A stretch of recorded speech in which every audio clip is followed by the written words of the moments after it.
John Miller sat straight in his uncomfortable chair, designed for a body shape not quite human. The blue light of the Galactic Council chamber cast strange shadows across his tired face. For 6 hours now, he had listened to the same arguments, the same dismissals, the same thinly veiled insults toward humanity. "The Orion Spur has been carefully managed for 12,000 cycles," said Ambassador Clothor of the Vorathi. His 6 eyes blinked in sequence as his translator converted his clicking speech to standard galactic. "Humanity has been spacefaring for barely 2 centuries. Surely you understand our caution." Miller glanced at Lisa Bennett beside him. She gave a small shake of her head and passed him a note on her tablet. "Same argument as yesterday and the day before." Miller nodded slightly. He was tired of this. 3 years as Earth's chief diplomat to the Council had taught him one thing: the older races never intended to treat humans as equals. "High Chancellor," Miller addressed the ancient Zexian who led the Council, "Earth has met every requirement set before us. Our colonies are peaceful. Our ships follow all regulations. We have shared our medical advances freely.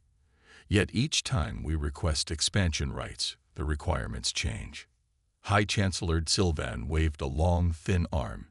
"Ambassador Miller, you must understand. The pace of human advancement concerns many council members. What took other species millennia, you achieved in centuries." From across the circular chamber, Ambassador Jernek of the Medusan Collective made a sound like bubbling water, their version of a dismissive laugh. "Perhaps if humans spent more time learning patience and less time rushing forward, we might trust them with more responsibility." Miller felt heat rise in his neck, but kept his face calm. The subtle translator implant behind his ear buzzed as it processed the ripple of comments from the 23 species represented in the council chamber. He looked up at the great dome above, where the stars of the galaxy were mapped in glowing detail. Humanity's territory was a tiny cluster of lights, surrounded by the vast holdings of races that had been crossing the stars when humans were still painting on cave walls.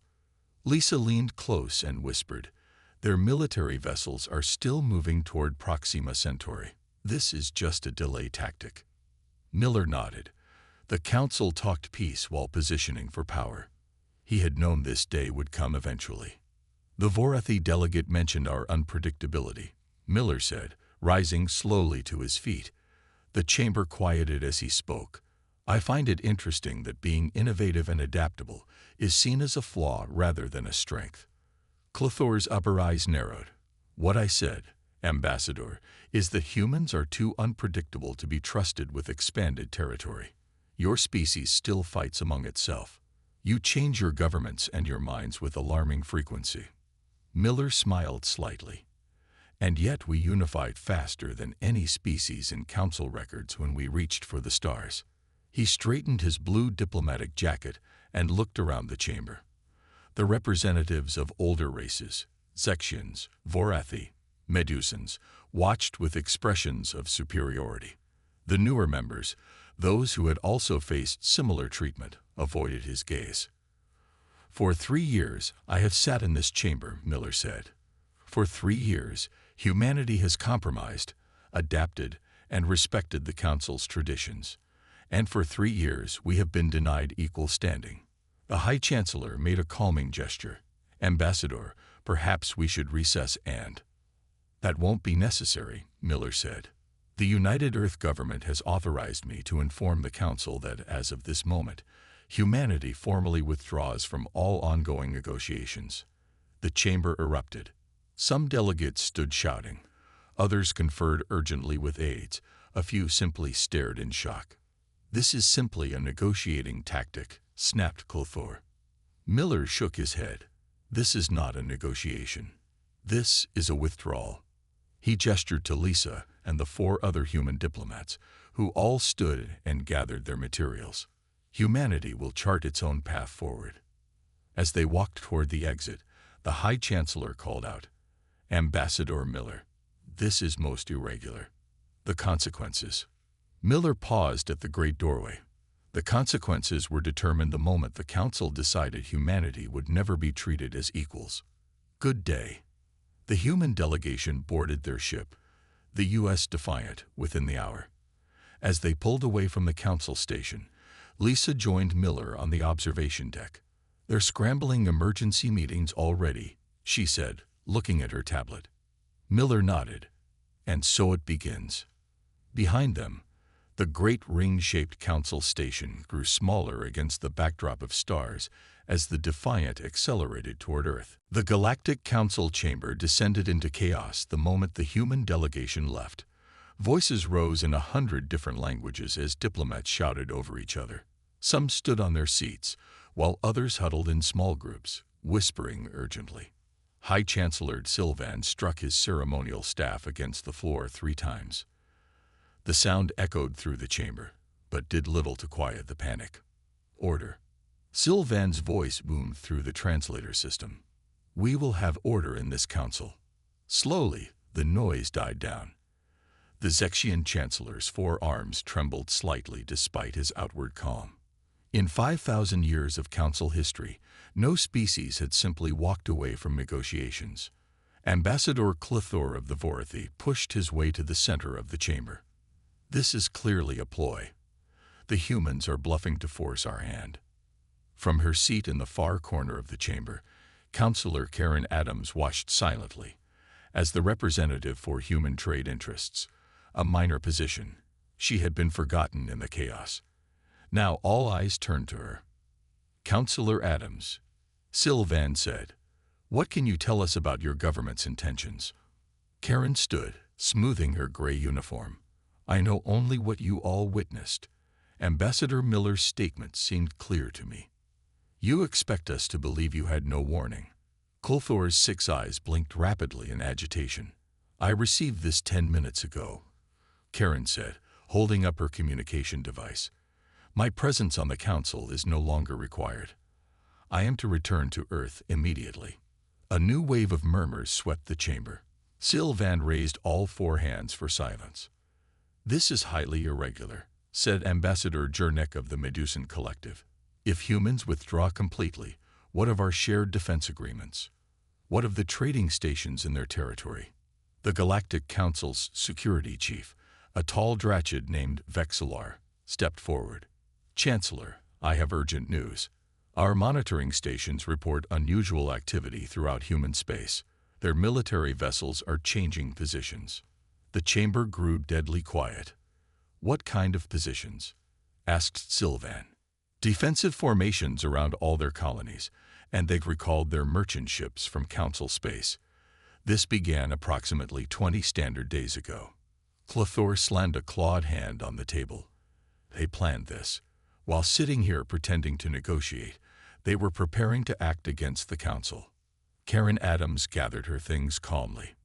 "With respect, Ambassador, perhaps you should ask why a species would need to make defensive preparations before simply stating they wish to chart their own path." As she walked toward the exit, Jernek's watery voice called out, "Where do human loyalties lie, Counselor? With the Council or with Earth?" Karen paused. "My species has tried for 3 years to become true members of this Council. At every turn, we were told to wait, to prove ourselves, to be patient. There is a saying on Earth, 'Fool me once, shame on you. Fool me twice, shame on me.'" After she left, the council session moved into emergency status. Military advisors and economic experts were called in. Star charts displayed on the central hologram showed human territory, small compared to the older races, but positioned at critical trade junctions. "They control key resource worlds," said the Zexian economic advisor, "and 17 major trade routes pass through their space." Ambassador Penal of the Hive Collective buzzed nervously. "What of the defense technology they shared with us last cycle? Could it be compromised?" Security Chief Vexillar's expression darkened. "We must assume anything they shared has a purpose we don't yet understand." A junior aide rushed in and whispered to Sylvan. The High Chancellor's skin paled to an ashen gray. "The human colonies on Proxima Centauri, Alpha Centauri, and Tau Ceti have all issued the same statement," Sylvan announced. "They stand with Earth and consider council authority no longer binding in their systems. Ambassador Kulthor's voice dropped to a dangerous tone. Then we must show them the error of their ways. I propose immediate military containment of human space. And if they resist? Asked a smaller delegate from the back of the room. Their resistance would prove our concerns were justified all along, Kulthor replied. Sylvan stared at the star map, focusing on the small cluster of lights that represented human worlds. For the first time in his 300-year life, the High Chancellor felt genuine fear. What have we done? He whispered, too quietly for anyone else to hear. President Eric Daniels stood before the United Earth Parliament in the Great Glass Dome of New Geneva. 500 elected officials from Earth and its colonies sat in curved rows, their faces serious. Behind the president, Earth was visible through the clear ceiling, a blue jewel against the blackness of space. Today marks a turning point in human history, Daniels said.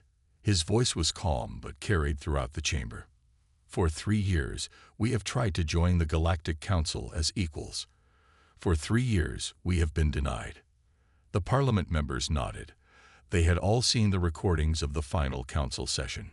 Our withdrawal was not a hasty decision, Daniels continued. It was the culmination of careful planning that began 18 months ago, when the council denied our mining rights in our own solar system.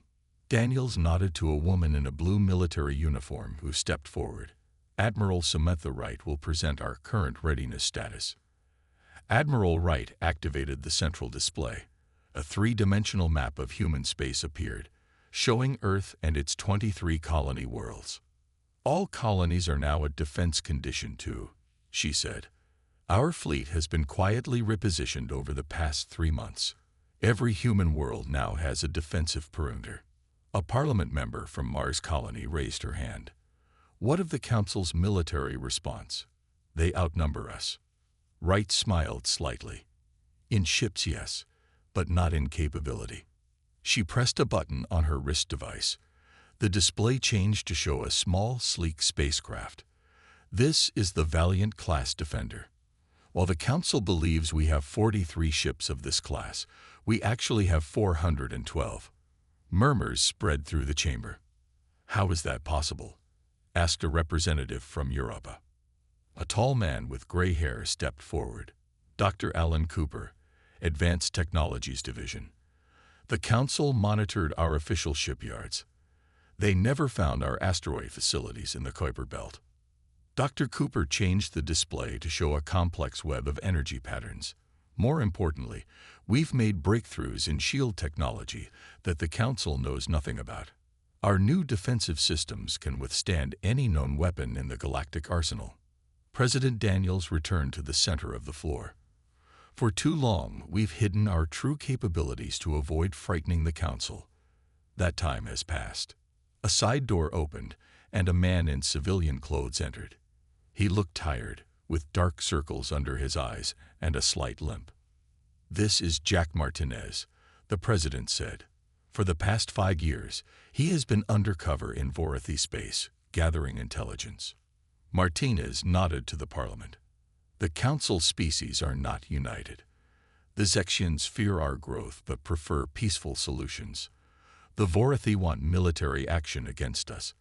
The Medusans simply wish we would disappear. He activated his own data tablet.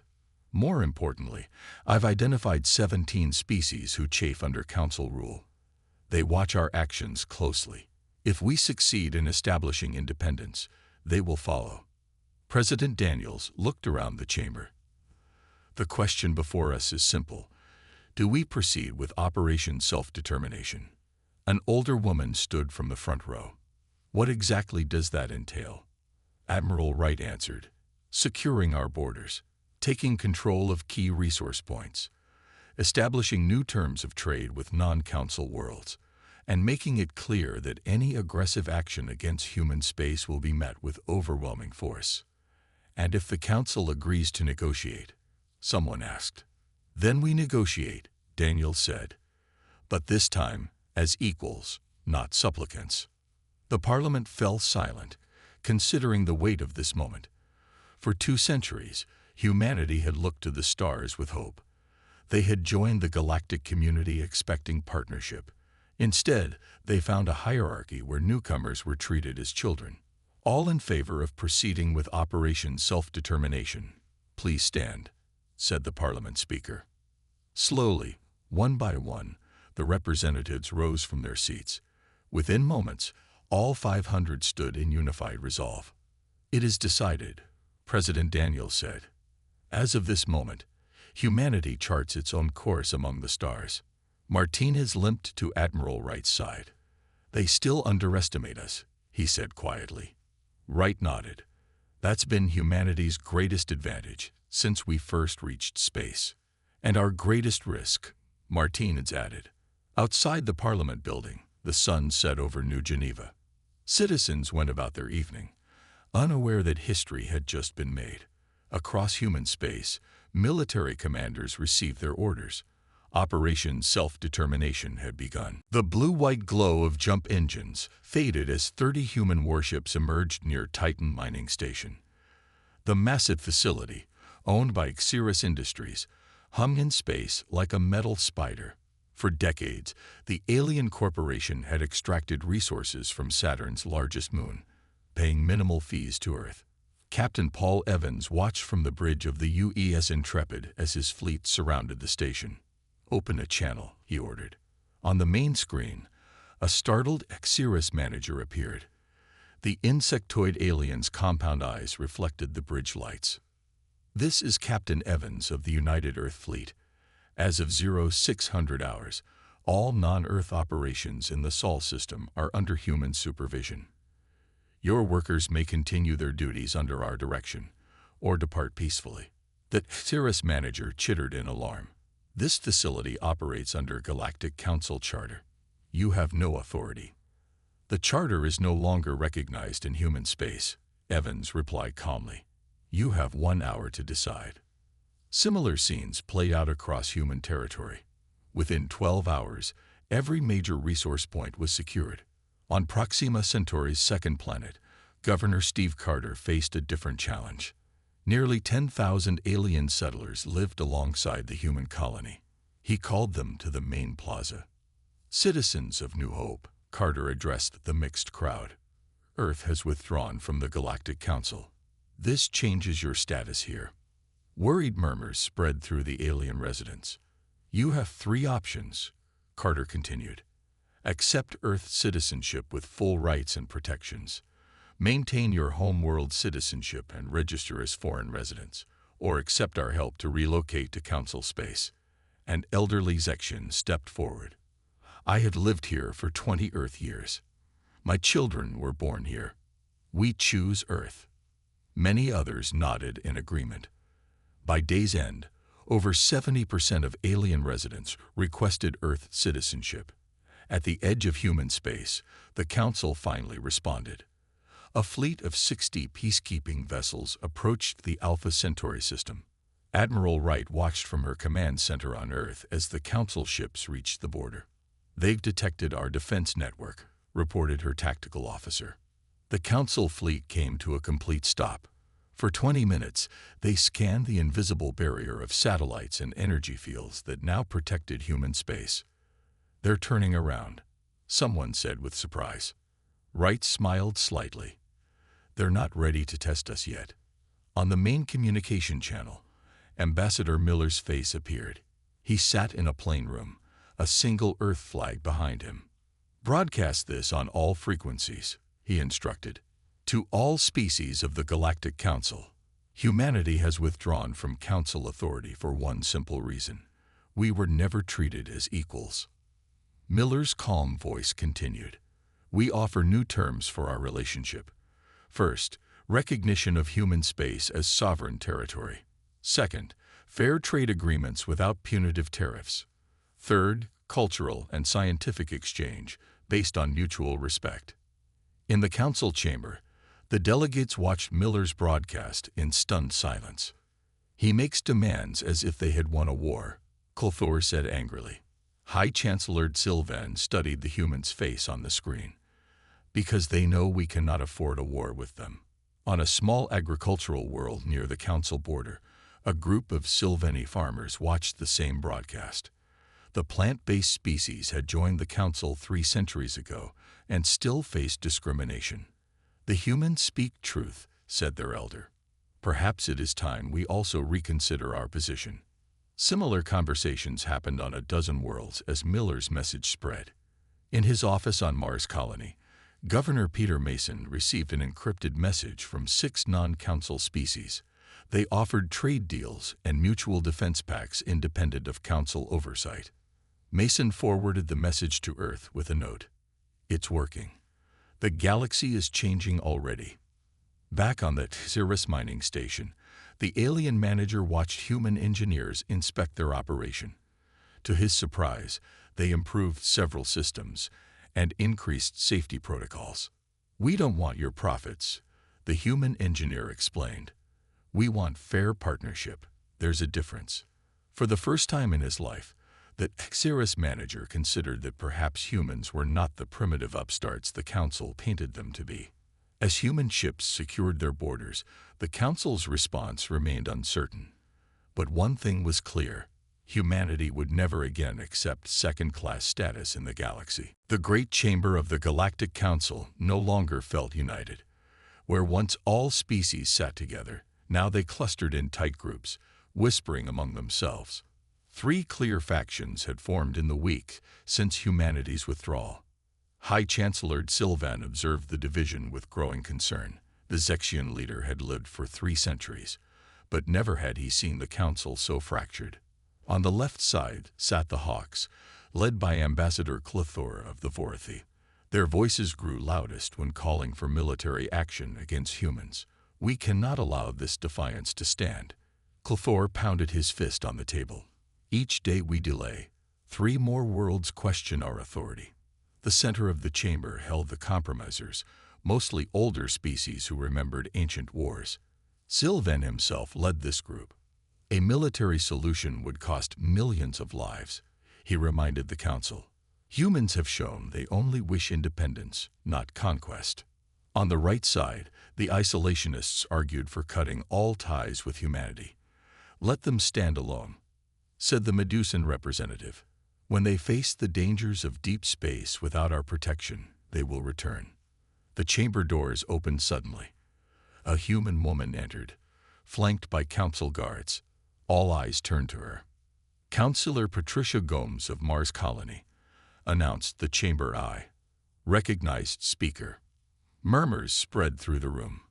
Gomes wore the formal red uniform of Mars Colony, not the blue of Earth diplomats. "Distinguished Council," she began, "I come representing human colonies seeking independence not only from your authority, but from Earth itself." This unexpected development silenced even the Hawks. Mars and 5 outer colonies have long sought greater autonomy from Earth, Gomes continued. "We wish to establish separate diplomatic relations with the Council." Clothor's eyes gleamed with opportunity. "The humans fracture already. We should support these colonies against Earth." After the public session ended, High Chancellor Sylvan retreated to his private chamber. To his surprise, Ambassador John Miller waited there, having entered through a secret passage. "Your security needs improvement," Miller said with a small smile. "Why are you here?" Sylvan asked, too shocked to call for guards. Miller activated a small device. A 3-dimensional map appeared between them, showing human ships, defense systems, and technological capabilities that made the Chancellor's forearms tremble. "This is what we've hidden from the Council," Miller said quietly. "Not out of aggression, but out of fear that you would destroy us if you knew our true potential." Sylvan stared at the hologram. "This cannot be real. Your species is too young." "We advance quickly under pressure," Miller replied. "Your dismissal of us was the greatest pressure of all." Before Sylvan could respond, an emergency alert sounded throughout the station. The hologram shifted to show a live feed from the border of human space. A Vorathi battle cruiser fired upon a small human outpost. The outpost, no larger than a small moon, should have been destroyed instantly. Instead, a shimmering field appeared around it. The Vorathi weapons fire dissipated harmlessly. Then, from the outpost, a single energy pulse shot out. The massive Vorathi ship exploded into fragments. Commander Vexnor acted without authorization. Sylvan whispered, horrified. "I know," Miller said. "Our intelligence is quite thorough. That's why the outpost used minimal force, enough to stop him, but calculated to destroy only the weapon systems and command deck. The rest of his crew has already been rescued by our ships." The recording of the brief battle spread across the galaxy within hours. In the council chamber, 7 members immediately resigned their positions, unwilling to stay aligned with a governing body that had so badly underestimated humanity. On Earth, President Daniels addressed the Parliament again. "Today we announce the formation of the Human Cooperative Sphere. Unlike the Council, we invite all species to join under principles of equality, mutual defense, and shared prosperity." Within days, 14 species, mostly newer members of the Council who had faced similar treatment as humans, sent representatives to Earth. In her quarters on Mars Colony, Patricia Gomes received an encrypted message. Phase 1 complete. Council successfully divided. Proceed with Phase 2. She smiled as she deleted the message. The Council had never understood that Mars Colony's independence movement was simply another layer of Earth's strategy. High Chancellor Sylvan stared out his window at the stars, the weight of centuries of arrogance finally clear to him. "We treated them as children," he murmured to himself. "And now, the children have outgrown us." Dr. Michelle Davis moved carefully through the quarantine chamber. Her hazard suit crinkled as she checked sample readings. On the other side of the glass wall, 20 Medusan children lay in medical pods, their blue skin pale with illness.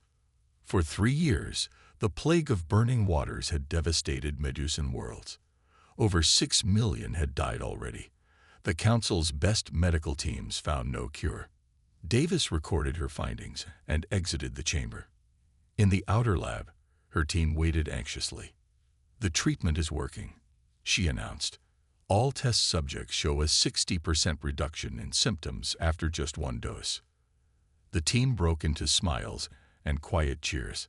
Earth's Xenobiology Division had been working on the cure in secret for months. "When do we tell the Council?" asked her assistant. Davis removed her helmet. "We don't. We share it freely with all affected worlds, regardless of their political stance."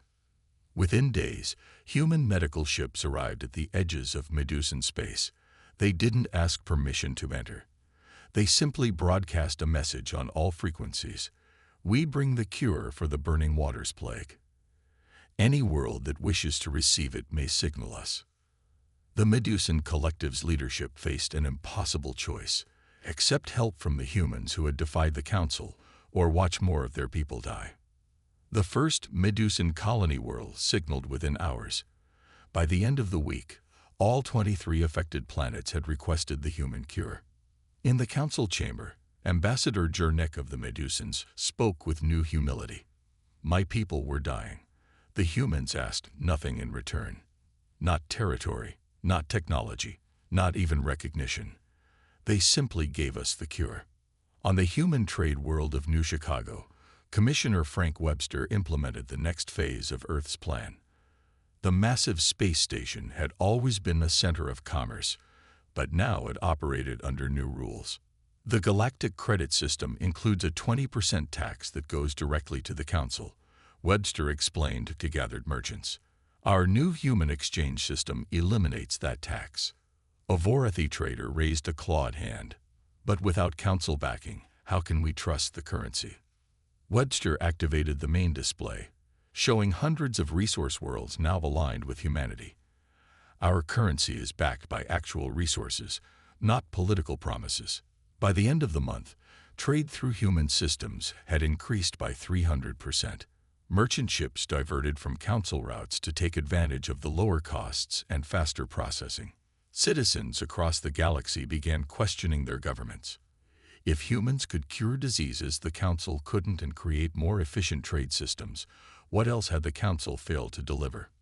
On the disputed border world of Lyra IV, locals tore down Council flags and requested membership in the human cooperative sphere.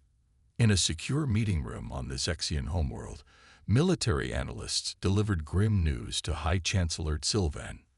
"We've confirmed the human defense system," said the chief analyst. "A network of quantum-linked satellites creates an impenetrable barrier around their territory. Our weapons cannot penetrate it." The chancellor stared at the reports. "And offensive capabilities?" "Unknown," admitted the analyst. "But based on what we saw with the Vorathi cruiser, they could have destroyed our entire fleet if they wanted to." Outside the Council's control, a remarkable change swept through the galaxy. 7 minor species formally withdrew from Council authority and requested membership in the human cooperative sphere.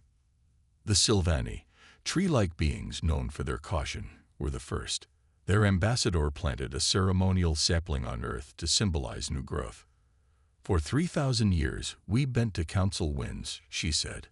"Now we stand straight beside humanity." In his private chambers, High Chancellor Sylvan received an unusual message from the ancient observant ones, a species so old they rarely involve themselves in galactic politics. "The balance shifts," it read simply. "Adapt or perish." On Earth, President Daniels received updates on Operation Self-Determination's progress. "Phase 2 complete," reported Admiral Wright. "Humanitarian and economic initiatives exceeding expectations." Daniels nodded. "Prepare for Phase 3. The Council will not accept this new reality without one final attempt to reassert control." That night, human intelligence detected unusual activity in Vorathi space. They were mobilizing for war. The Galactic Council called an emergency session. For the first time in 2,000 years, they closed their great chamber to outside observers. Only the highest-ranking officials from each species were permitted to attend. "We face the greatest threat to Council authority in our history," said Ambassador Clothor of the Vorathi. "These humans must be brought to heel before more worlds follow their example." High Chancellor Sylvan watched with growing concern as Clothor displayed a holographic map of Council space. Already, nearly 1/5 of member worlds showed signs of unrest. "Our economic measures have failed," said the Council's financial minister. "When we froze human assets in Council banks, we discovered they had withdrawn 90% of their holdings months ago." Clothor slammed his fist on the table. "Then we must use force. My fleet stands ready to blockade human space." Before Sylvan could respond, an alert chimed on his private channel. The message made his heart skip a beat. "Humans know about this meeting. They are listening right now." The Chancellor cleared his throat. "Perhaps we should consider diplomatic solutions first." "Diplomacy has failed," Clothor insisted. "I have already dispatched special operatives to key human facilities. They will sabotage their defenses from within, creating openings for our fleet." In a small office on Earth, Nancy Clark smiled as she listened to the Council's secret session. As head of human counterintelligence, she had planted quantum-linked recorders throughout the Council station months ago. "They took the bait," she told her team. "Clothor's secret operatives are exactly where we want them."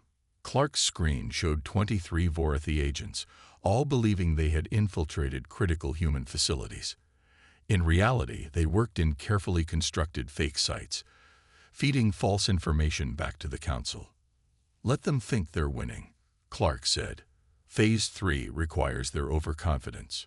The Council session continued for hours. As it neared its end, the chamber doors opened unexpectedly. 3 tall, crystalline beings entered. Everyone fell silent. The ancients rarely left their homeworlds. As the oldest known species in the galaxy, with technology far beyond all others, their presence sent shockwaves through the Council. "We observe a shifting of powers," said the central figure, its voice resonating directly in everyone's mind. "For millennia, this Council has claimed to represent galactic unity while enforcing hierarchy." The ancient turned its faceted head toward Clothor. "The humans do not threaten peace. They threaten only your control." High Chancellor Sylvan bowed respectfully. "Great ones, surely you understand the need for order." "We understand the fear of change," replied the ancient. "The balance has shifted. Adapt or fade." With those words, The ancients departed, leaving stunned silence behind. As the council members recovered from the unexpected visit, a junior aide rushed in. His scales were pale with fear as he whispered to Sylvan. The Chancellor's forearms trembled as he addressed the chamber. "We have intercepted communications from a research facility. The Vorathi Military Science Division has been developing a bioweapon designed to target human DNA." All eyes turned to Clethor, who showed no shame. "A necessary precaution. This is forbidden by the most ancient laws." Sylvan's voice rose with genuine outrage. "No species may develop weapons that target genetic structures." News of the bioweapon leaked across the galaxy within hours. Worlds that had remained neutral now openly condemned the Council. The Vorathi, once respected as warriors, became feared as potential genocides. On 30 Council worlds, citizens filled the streets, demanding new leadership and reforms. Several Council members immediately called for emergency elections. In her office on Earth, Nancy Clark received a message from an unexpected source. A group of Vorathi citizens opposed to their government's actions. "We do not stand with Clethor," it read. "Many Vorathi wish for peaceful relations with humans. Help us change our leadership." President Daniels reviewed the latest developments with his cabinet. "The Council is fragmenting faster than we anticipated," he noted. Ambassador Miller nodded. "The old order is collapsing under its own weight. We simply provided the catalyst." "And what comes next?" asked a cabinet member. Miller smiled slightly. "In exactly 1 standard year from our withdrawal, I will return to the Council chamber with our final proposal, a new galactic structure where all species stand as equals." Admiral Wright studied the strategic display showing Council worlds in turmoil. "Do you think they'll accept it?" "They won't have a choice," Miller replied. "The future has already arrived. They simply haven't accepted it yet." Exactly 1 standard year after humanity's withdrawal, Ambassador John Miller returned to the Galactic Council station. He walked alone through the corridors, noting the changes. Where once the station had displayed the older species symbols prominently, now all member worlds' emblems hung with equal prominence. The Council chamber itself had been completely redesigned. The tiered seating that had placed older species above newer ones was gone.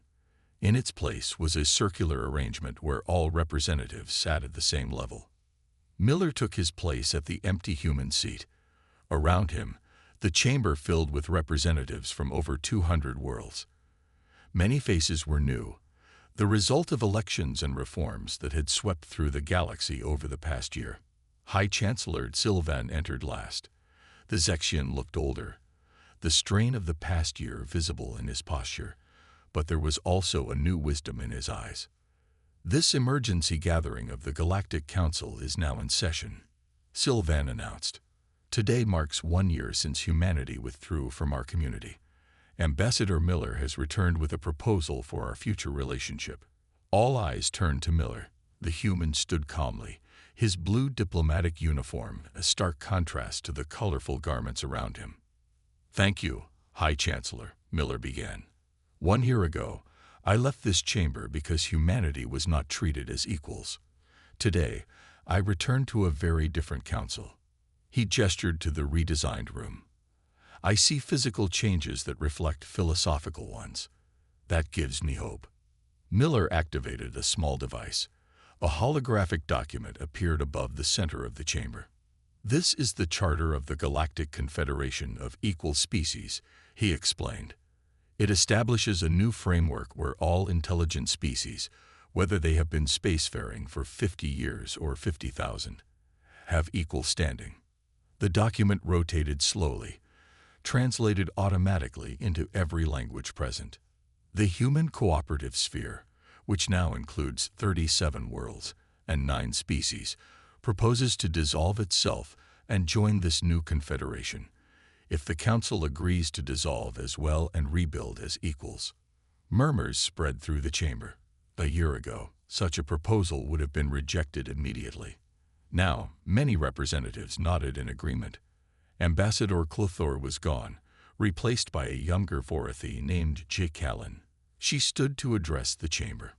The Vorathi Dominion has undergone significant changes, she said. Our previous leadership's actions shamed us. We support this new confederation and accept a position of equality, not dominance. One by one, representatives stood to voice their support. After an hour of discussion, High Chancellor Sylvan called for a formal vote. The result was not unanimous, but the majority was overwhelming. Then it is decided, Sylvan announced.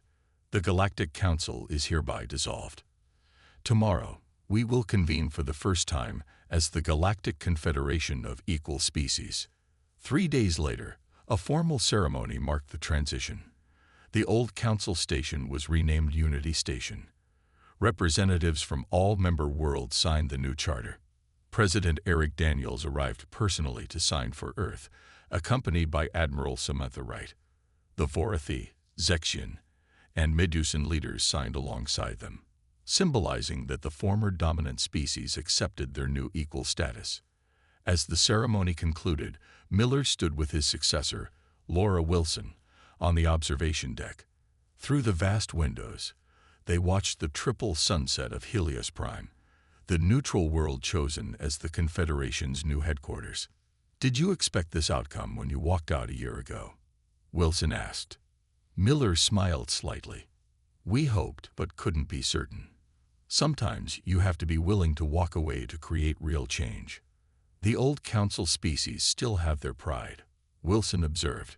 "Will they truly accept equality?" "They've begun to," Miller replied. "And if they backslide, they know we're willing to leave again."